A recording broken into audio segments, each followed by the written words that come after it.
रही है वो बेइंतहा है मैम। उसके लिए जो युवा थे बहुत परेशान थे, वो भी चाहते थे कि 2-3 नंबर से जो हम रुक रहे हैं हमारे प्रक्रिया सही है। युवाओं को न्याय मिलना चाहिए, रोजगार मिलना चाहिए, जो सच है जो सही है वो सामने आना चाहिए। ऋषभ, बातचीत के लिए शुक्रिया। लेकिन इस वक्त अंशु सिंह भी हमारे साथ जुड़ रहे हैं, वो भी याचिकाकर्ता है और उन्होंने इसकी बहाली के लिए अपील दायर की थी। अंशु, सबसे पहले आपका रिएक्शन, अब जो स्टे लगाया है हाईकोर्ट ने।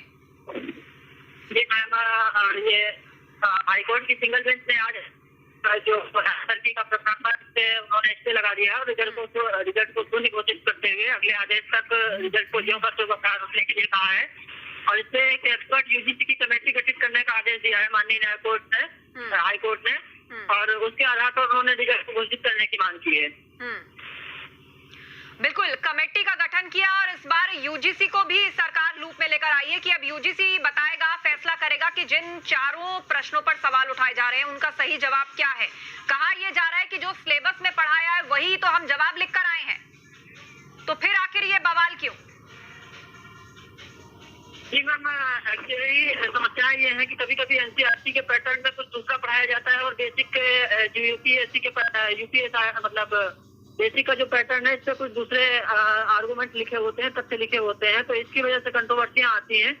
लेकिन हम ये चाहते हैं कि जब कोई प्रक्रिया आगे बढ़ गई थी तो सरकार को इससे पहले सारे कुछ जितने भी फैक्ट थे इनको क्लियर कर देना चाहिए था, क्योंकि आज से काउंसलिंग की प्रक्रिया शुरू हो गई थी। समस्त जनपदों पर छात्र और छात्राएं पहुंच चुके थे और ये प्रक्रिया लगभग 5 तारीख तक चलनी थी। उसके बाद 6 तारीख को नियुक्ति पत्र जारी होना था, जिसके तहत आज अगर स्टे लग जाता है तो फिर ये कहीं ना कहीं बिल्कुल एक बार फिर से जो हजारों ये नौकरियां हैं वो अधर में फंस जाएंगी। ऋषभ हमारे साथ जुड़े हुए हैं। ऋषभ, अंशु का ये कहना है, जो कह रहे हैं कि भाई बहाली होनी चाहिए, कि जिन प्रश्नों का आपने जिक्र किया एनसीईआरटी में भी उसे लेकर कुछ फैक्ट्स हैं और यूपी बेसिक शिक्षा विभाग का जो सिलेबस है उसमें भी कुछ फैक्ट्स हैं। एक थिन लाइन होती है कई बार जिसको मिस कर जाते हैं और फिर कंट्रोवर्सी होती है।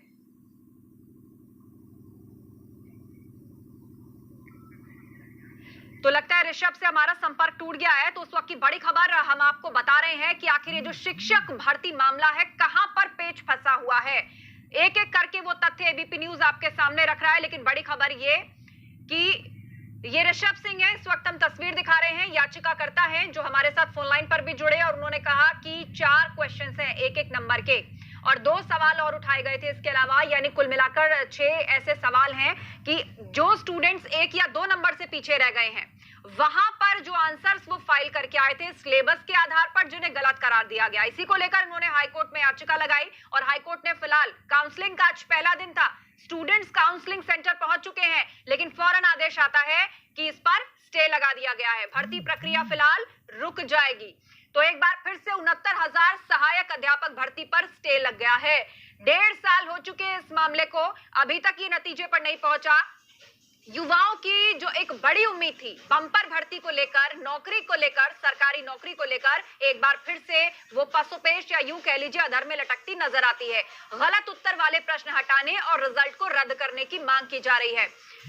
प्रश्न हटाकर नई मेरिट बनाने की भी मांग की गई। आंसर शीट विवाद पर लगभग 35 याचिकाएं हाईकोर्ट में डाली गई हैं। मोइन के पास एक बार फिर से आपको लिए चलते हैं, काउंसलिंग सेंटर से वो हमारे साथ लाइव जुड़े हुए हैं। मोइन, हमने बातचीत की उन अभ्यर्थियों से जिन्होंने इस मामले को लेकर जो है कोर्ट का रुख किया था। एक का मानना है कि ये चयन प्रक्रिया का रिव्यू होना चाहिए, दोबारा की जानी चाहिए।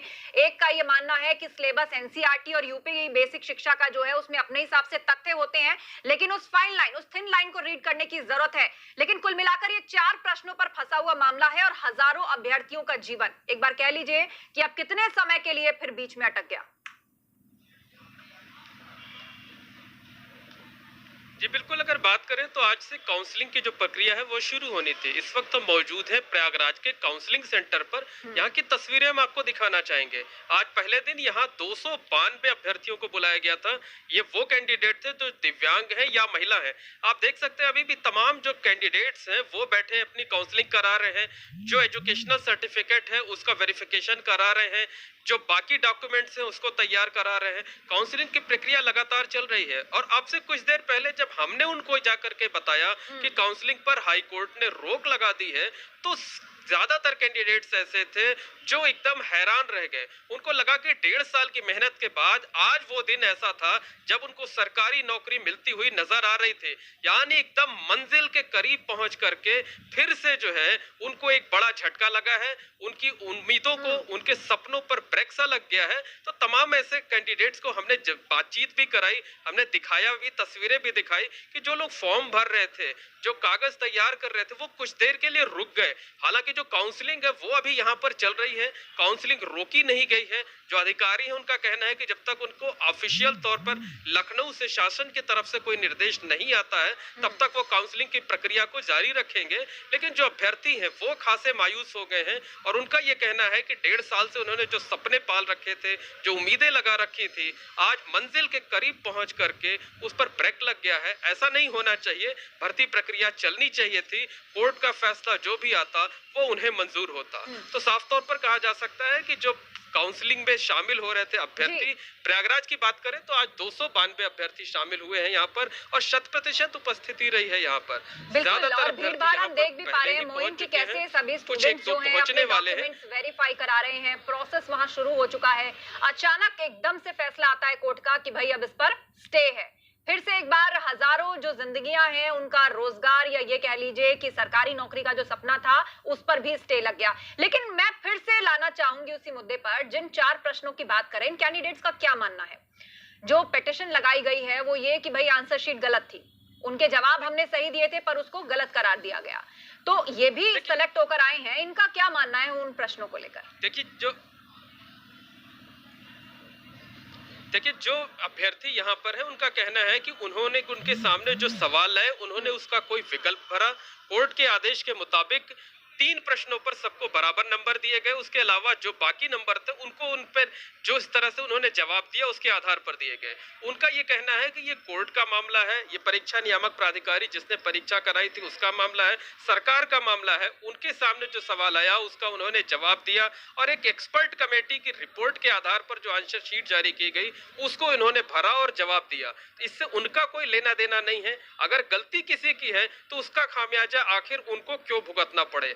ज्यादातर अभ्यर्थियों से अभी हमने बात की तो उनका यही कहना था कि अगर इस मामले में मान भी लिया जाए कि जो परीक्षा कराने वाली संस्था थी, परीक्षा नियामक प्राधिकारी, अगर गलती उसकी है, गलती अगर एक्सपर्ट्स की है, तो उसका खामियाजा आज मंजिल के बेहद करीब पहुंचकर उन्हें क्यों भुगतना पड़े। आज वो घर से निकले थे इस उससे कि चलेंगे, अपना डॉक्यूमेंट्स वेरीफाई कराएंगे, काउंसलिंग कराएंगे और नियुक्ति पत्र लेकर घर लौटेंगे। लेकिन अब जो है काउंसलिंग पूरी भी नहीं हो पाई है और इस पर रोक लग गई है। तो समझा जा सकता है कि कोरोना के काल में जहां लोगों के सामने रोजगार का संकट है, लोग एक एक पैसे के लिए जूझ रहे हैं, ऐसे मुश्किल वक्त में सरकारी नौकरी मिलना कितना बड़ा सपना है। ज्यादातर लोग मिडिल क्लास से हैं तो उनके लिए बहुत बड़ा एक सपना है। 1.5 साल से वो ये सपना देख रहे थे, उम्मीदें पाले हुए थे। हमने तमाम अभ्यर्थियों से बात की, किसी को कहना था हमें घर परिवार चलाना है, किसी को बच्चों को अच्छी पढ़ाई कराना है, किसी को अपने भाई बहन की शादी करनी है। तो हर आदमी का अपना सपना था। उन सपनों को लेकर आज वो नौकरी जो है, नौकरी के सपने को पूरा करने के लिए अंतिम पायदान पे थे, लेकिन अंतिम पायदान पर फिर से ब्रेक लग गया है और अब उन्हें इंतजार रहेगा कि आखिर कोर्ट से रोक कब हटती है, कोर्ट का फैसला आखिर आगे क्या आता है और उनको सरकारी नौकरी मिलती है या नहीं मिलती है। फिलहाल ये सारी चीजें सस्पेंस हैं। जो अभ्यर्थी यहाँ पर हैं वो सदमे में हैं। अब वो उनके हाथ से फॉर्म भी नहीं भरा जा रहा है, वेरिफिकेशन भी नहीं करा पा रहे हैं, हैरान हैं, परेशान हैं, स्तब्ध हैं। वाकई में एकदम से मंजिल के पास पहुंचकर उनको झटका लगा है। आज उम्मीदें लिए निकले थे कि घर पर जब वापस लौट कर आएंगे तो बताएंगे कि हमें कहाँ पोस्टिंग मिली है, कौन सा स्कूल या कॉलेज मिला है, पर यहाँ सब कुछ उल्टा हो गया। लेकिन इसका जो सिलेक्शन प्रोसेस है उसमें यह भी विकल्प दिया गया था, जिसने पिटीशन लगाई है कि उन नंबरों को हटाकर भी मेरिट बनाई जा सकती है, उसको रिव्यू करे या फिर एक एवरेज मार्किंग सबके लिए की जाए। तो क्या उसके तहत भी कैंडिडेट्स मानते हैं कि न्याय हो सकेगा?